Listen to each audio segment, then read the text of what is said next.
Oh, great. Sorry, it went dead for a moment there. Oh, right.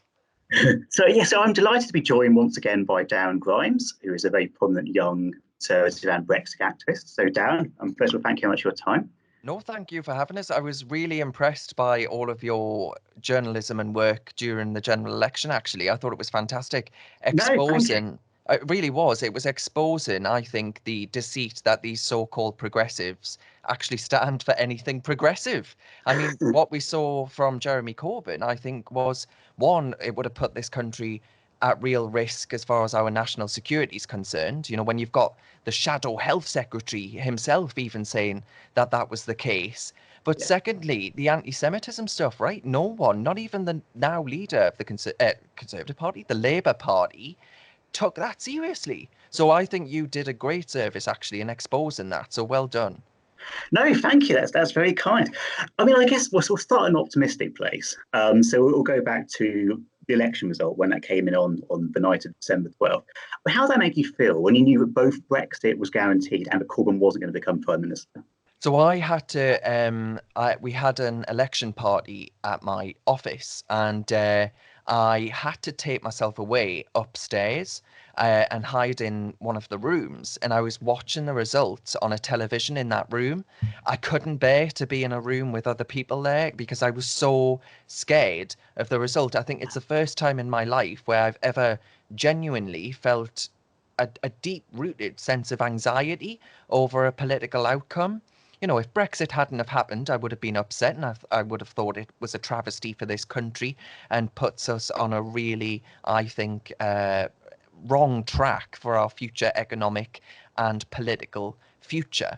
But as far as 2019's general election is concerned, that was a whole different kettle of fish altogether. You're talking about, I think, giving license to people who have allowed the poison of anti-Semitism, or did allow the poison of anti-Semitism, to run rampant throughout our main opposition party, and actually, I think, in political life in the UK in general. You would have lost Brexit, so you would have disenfranchised 17.4 million voters, many of who voted for the very first time. It was the biggest number for anyone or anything in British electoral history. That would have been gone. And I think just more importantly, everything from our economy, our way of life, Jeremy Corbyn was fundamentally against Britain and what Britain stands for in the world. So I was delighted when the result came in. Like I say, I was watching it on my own, and I screamed and I recorded myself afterwards singing "Brexit's coming home," and I honestly I was delighted, and that anxiety suddenly was gone, and I went downstairs and we were all, I'm not going to lie to you, we were all in tears. It was delightful. Because, and I think actually, perhaps I'm telling you a bit of a lie. I don't think the tears started straight away when the result came in. I'll Okay. tell you what it was for me.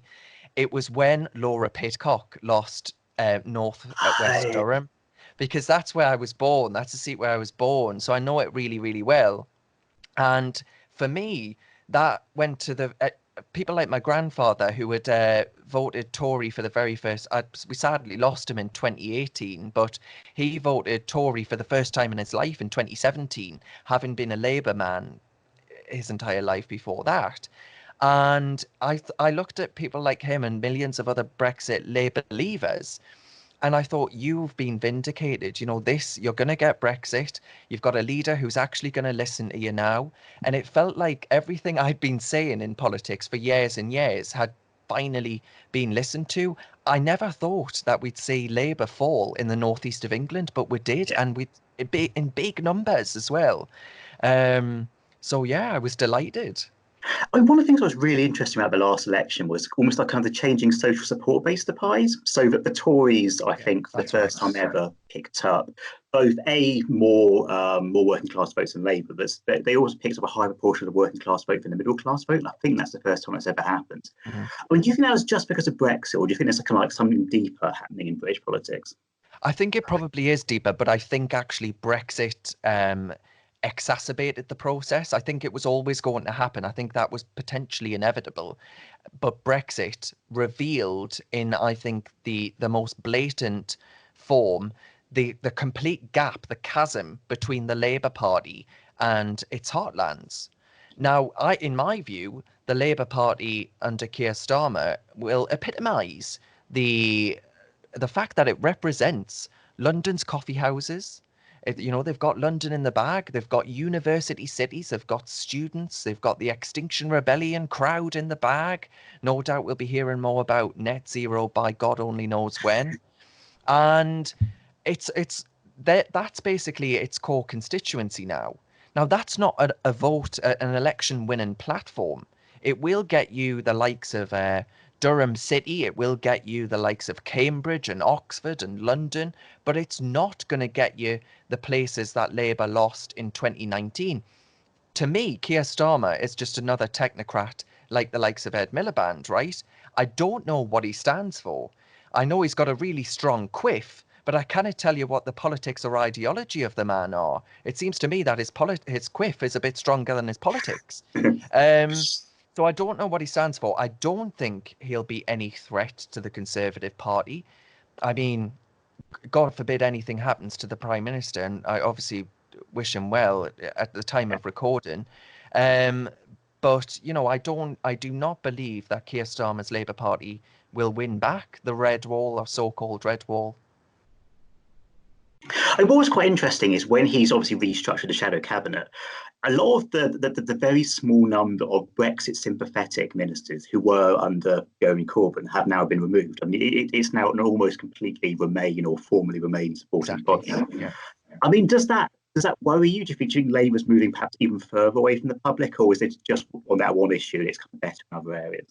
No, I think the Labour Party is massively moving away from the British people's opinions on many things. I mean, making David Lammy Justice Secretary, this is a man, it wouldn't be quite, we should be robust on crime. I think he'd be very weak on crime, and that is massively against public opinion. I think the perfect way to illustrate that is if you think about all of the hoo-ha over Priti Patel recently, over the reported bullying. And the British public, are completely behind her. When I went back home, in March, actually, I was really lucky. I got out and went back home before the coronavirus and then came back. So I was able to see the family before the isolation and clampdown started. But I was back home and I was speaking to my family about it, as I always do, and tend to find the best way to get me back rooted to reality after being in London for so long is to actually speak to family. And my uncle said to us, look, Darren, I think Priti Patel will be the next leader of the Conservative Party and of this country. And I thought, wow, really? I mean, don't get me wrong, I absolutely love Priti Patel and everything she stands for. She's a fantastic friend. But I'd never heard that. Obviously, you never hear that from the media, the political class. London is just so out of touch with the views out there in the rest of the country. And that's mirrored by the party of London, which is Labour. So I think on many things like crime, on terror, on Brexit, on going full steam ahead with net zero without thinking about the consequences for the poorest people in this country, on so many issues, I think Labour are completely out of touch with the views of working men and women in the country. They are the party now of middle class professionals and students. That's it. That's it, basically. I mean, how do you think Labour became so out of touch? What point was it where they kind of, disconnected themselves from the working class? Well, I think actually I think you can pinpoint that to the managerialism of New Labour. So Blair, basically. And of course, Labour did need to make itself a more professional election winning outfit, because under Michael Foot, it was a complete it was shambolic. It was a farce. But I think actually what Blair did is he injected PPE graduates from Oxford, basically. There were so many of them at one point into all of these seats. And a lot of these people were just so completely removed from the lives of the people that they were representing. And I think that chasm has only grown wider and wider. There has been a political realignment at the same time, of course, but I think Blair and Brexit, it's not two things you put together often, have actually sped that realignment up. And it's the Conservative and Unionist Party now that represents working people in this country. I mean, I never thought that would happen back when I first became politically aware. So it has been amazing. It has been incredibly fast. But yeah, I would pinpoint that down to Blair, just removing the party away from it. But also demographic changes, immigration being one of them. Um, Demographics have changed, and London has changed, and many of these university cities have changed, with lots of workers moving out of them because the housing crisis has pushed them out of these places. So, yeah, the makeup of the Labour Party has completely changed, and I think for the better, if I'm honest with you. I'm delighted by the current makeup of the political party system in this country. I mean, last time we spoke, you said that you've been surprised about the amount of vitriol that you received during the Brexit campaign. I was wondering if that was also the case during the general election, well, whilst campaigning for the Conservatives. I mean, because one thing I noticed, I say we're recording this the day after it's announced, obviously Boris Johnson very unwell, and we wish him all the best. But I looked on Twitter under Laura Kuenssberg, and she made the announcement, and it was just vitriol after vitriol. Some, people saying horrible things. I just thought, right, Conservatives would never do this. If a senior Labour politician was in, if Keir Starmer or someone was hospitalised this virus, you just wouldn't get the same reactions. It's kind of like when Thatcher died, people, partying in the streets. And I mean, why do you think it is that there's so much vitriol amongst a section of the left towards a section of the right? I think, well, I think there are certain fringes of the right which are quite nasty, Well, that's fringe. true. But you're right. I think it's more prevalent on the left, and the left gets away with it more because the left's views, as far as the media and political class is concerned, are more acceptable. Yeah. So if you think, I mean, yesterday I saw one prominent writer, comedy writer, had apparently tweeted saying, "I hope Boris Johnson gets every blunt needle that he Yeah. can." And I just thought that's absolutely disgusting. This, I, what I can't understand is why someone, even if I vehemently disagree with someone, why I couldn't also recognize that they're not just a politician or they're not just the prime minister. There's a human being behind that office, and that human being has a family. He's a son. He's a partner to Carrie Simmons, and he's about to be, Carrie is pregnant, a father to be. You know, recognizing all of that, recognizing our shared humanity. I don't know why people can't do that. And it strikes me that politics has become more nasty in that sense. And it's because people are constantly seeking that gotcha moment from social media. But it is more prevalent on the left. I mean, that's what we saw with the anti-Semitism crisis in Labour as well, that it was more prevalent on the left. And they have got a real problem there. And it just strikes me that the left has this idea that if you dare have views that are different to their own, you are fundamentally a bad, evil person. And you don't find that on the right. One, because people on the right are too busy working 9 till 5 to think about whether or not some kale munching leftist has the right views. But they on the left seem to have a lot of time to spend on Twitter and troll people. So I think that's the difference, is that we just don't, on the right, we don't tend to believe that someone's views makes them inherently evil. Yeah. And we believe in free speech and tolerance. That's the difference. Yeah. I mean, you started off by saying, I mean, quite correctly, but Labour moved right to the radical left under Corbyn and became really quite nasty. I mean, the absurd situation of them wanting to have a guy who praised the brave of the IRA running the British economy. But why was always something that I could never quite get my head around was why that was tolerated by the centre left. I couldn't quite understand when push came to shove why people like Keir Starmer, knowing what Corbyn is, knowing about his long associations with terrorists and dictatorial regimes, anti-Semites, and so on, they were still prepared to say you should make this guy prime minister. I was wondering if you had a view on that. I think, fundamentally, I just think it was a case of they wanted power more than they wanted principle, right? That's what it comes down to. I mean, as far as Keir Starmer's concerned, he kept his gob shut on anti-Semitism. He kept his gob shut on Corbyn being a threat to national security. Guess what? The one thing he did speak up against Corbyn was Britain's with Brexit. Exactly, Britain's membership of the European Union, because he is fundamentally a technocrat that is obsessed with legalese, who doesn't care about politics or ideology or principle, and just cared about us being wedded and shackled to the European Union over any of those things. And I think that was the case for a lot of them. They are so desperate for Britain to stay in the EU because it gives them a get out clause. All these people, these politicians want someone else to blame. And they want to take decisions away from the British people and hand them to these faceless bureaucrats in Brussels. That was their bread and butter, right? That's what they did for years and years and years, politicians in this country. So I think fundamentally it just comes down to they didn't care enough. They didn't care enough about the Jews. They didn't care enough about Jeremy Corbyn's threat to national security. And that, to me, speaks volumes about all of them. Yeah. I mean, so do you think, I mean, you kind of very strongly allude to this, but do you think essentially it was that the soft left was so determined to stop Brexit, but they were prepared to swallow the anti-Semitism and the terrorist sympathy and so on? And had it not been for the Brexit issue, maybe they would have made more of a stand, or do you think they still would have been pretty spineless? I think Brexit certainly spurred them on. I think they were quite clearly on the Europhile fringe of politics. But no, I think actually, as far as fighting an election's concerned, they were more keen actually on Labour getting a good show and keeping their own seats. And I think a lot of them were facing quite nasty deselection threats by the Momentum side of the Labour Party and by the membership.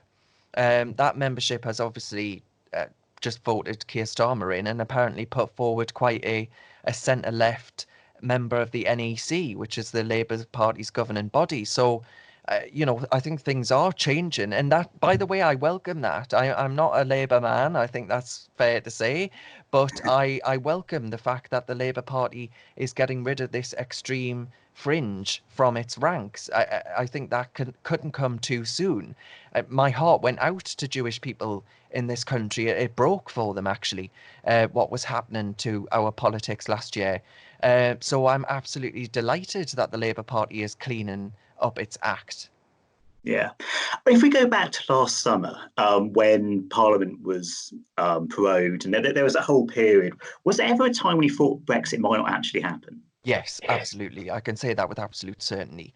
I was really scared, and actually, I didn't realize how depressing it actually was, because if you if you think back to everything that was going on, the prorogation of Parliament, uh, really quite serious attempts to ensure the will of the British people was delivered.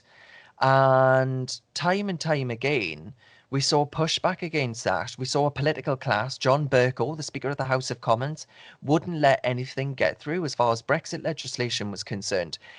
They were hell-bent on stopping it and did real damage, well, one, to the Labour Party's credibility, but also I think to the institution of Parliament and to politics in this country in general. So I think for a lot of us, we were really badly quite depressed by it all. And at one point, I just thought, oh God, I can't be bothered with any of this anymore. But you can't give up like that because this matters, right? This really matters. And we got there in the end, right? It took us a while, but the Labour Party has had its day in the dock, as it were, at the ballot box, and the Lib Dems didn't have a good showing either. So the British people just looked at all of these antics and they helped the Brexit cause in the end. But yes, you're absolutely right. I was fearful of losing it. Thank God that didn't happen. Yeah. Now, I mean, we've talked a bit about how the Conservative voter base is becoming more working class and more northern. But how do you think that's going to change the party, kind of that on a national level in terms of policy, that kind of thing? Well, it'll change its stance on economics. I think the days of Thatcherism are gone. I say that with a slight hint of regret, actually, because I think it's to fundamentally misunderstand voters up there in the northeast. If you were to go speak to my mother who bought a ex-council house under Margaret Thatcher's right to buy, and you were to ask her whether or not she wants to slap a mansion tax on people who've done well for themselves or people who bought a house in London some years ago, which is potentially a 2-bedroom house, which is now worth over 2 million quid or something ridiculous like that. If you were to say to them, my mother, should they be hit by a mansion tax because they bought property in the 80s? She would say absolutely not. These people did what I did. They had the aspiration, the hope to go and do better for themselves and for their family, and they shouldn't be punished for that. So I think the idea that what working class voters want is the politics of envy, reheated Milibandism or Corbyn light, is for the birds. That's not right. So I hope that isn't the case. But I do think the Conservative Party will move to the left economically. But in many ways, I think the Conservative Party will become less like the party of George Osborne and David Cameron, and more like the party of the likes of Lee Rowley, the MP for North East Derbyshire, and Ben Bradley. And that, to me, is a pretty good thing. They are two politicians who are very in touch with the views of the British people. Yeah. I mean, obviously, as a result of the coronavirus crisis, we've seen in just the last kind of month and a half the biggest expansion in state power in the economy since the Second World War, which I think most people broadly support as a kind of temporary measure. But does it worry you that some of that could become more long term, more permanent? I mean, are there kind of alarm bells going off?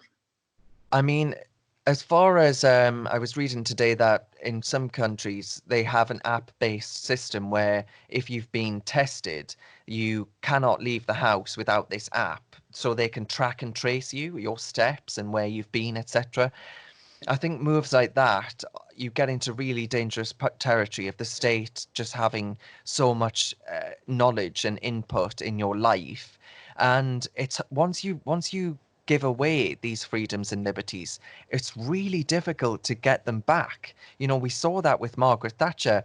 The post-war economy saw a lot of freedoms and liberalizations in the economy given away to the state, and it took her entire premiership to give them back to the British people and free the British people from what was almost full socialism in this country. So I am a bit wary of that. Obviously, we are facing right now a national emergency, and we've got to do everything we can to minimise the disruption to lives in this country and not to overwhelm the NHS, because as soon as the NHS is overwhelmed, people start to die in massive numbers, and that would be obviously absolutely tragic and terrible. So I fully recognise that that has to be the priority.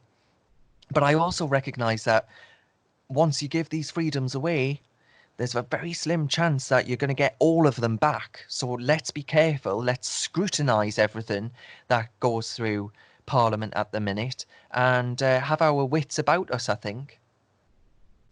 Now, I think Keir Starmer suggested that the Brexit transition period should be extended from the end of this year because of the current crisis. Obviously, there are various other people saying that.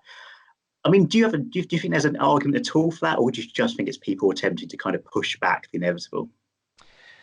I think it'll entirely depend. I doubt we've got very far in any uh, talks at the moment, constructively or otherwise. But actually, I'm not sure there was ever going to be a withdrawal agreement anyway. I'm not sure that the EU would ever give up its intransigent position on everything from fish to trade. The EU was hell-bent on keeping us within its regulatory orbit to ensure that we cannot become a competitive marketplace on the EU's doorstep. So I don't think there was ever going to be a deal. Therefore, in my view, I don't think it makes a jot of difference, to be honest. We would probably, I think, leave without a withdrawal agreement, without a trade agreement, rather. And it wouldn't really make a difference. But if the Prime Minister, if politicians say, look, there are things we need to do at customs, there are things we need to do at Her Majesty's Revenue and Customs to ensure that this is streamlined as much as possible, but we are still leaving without a deal, as I think will be the case, then a month or two here or there, that sort of thing, to make sure we are ready, I think is fair enough during a national emergency. But I'm still confident that, we have left the EU. Let's not forget that. And we will be out of this transition period soon enough. It might not be as soon as we expected. Um, but like I say, I think it's a trade-off between deciding whether or not we were to have a withdrawal agreement in the first place and whether or not we've got the customs facilities, the trade facilities, and everything that we need to ensure that we're ready on day one of being outside of that transition period and being an independent nation once again. So let's see. I don't think we're at the point of making that decision yet. I mean, just one final question. I mean, you've strongly alluded to it, as in obviously the EU is very determined in its negotiation to keep the UK closely aligned with its regulatory body. Has it surprised you just how determined they've been to do this? No, it hasn't. No, not at all. The EU, fundamentally, if you look at the way it's structured, if you look at the way it was set up, with its very high tariff wall to economies outside of it, that was why the customs union was created in the first place. The EU is a protectionist racket. It will do all it can to, one, ensure that other nation states don't get grand ideas about sovereignty and independence like we pesky Brits have, and two, to ensure that no other economy out there can be competitive and take away business from the EU, which is sclerotic in its policy making, which is bureaucratic in its decision making, and thirdly, which is, I think, uncompetitive for businesses as a whole and taxes on consumers. So, no, I don't think it is a surprise that the EU would do all they can to ensure that the UK is trapped within its regulatory orbit and unable to sign those free trade agreements that are beneficial to the British people, that reduce the cost of food, clothing, and footwear, which have a disproportionate impact on the very poorest in British life. I think it was always going to be that way. But we have to be strong enough. I think what the EU wants is a federalist pussycat. We've got to make them hear the British lion roar and ensure that we are robust in saying, no, we are not signing up to your level playing field provisions. We will be going out and into the world as a sovereign, independent nation, and, take back control as was promised in 2016. So it's no surprise to me. Oh, Darren, it's been a real pleasure as always, and thank you so much for your time.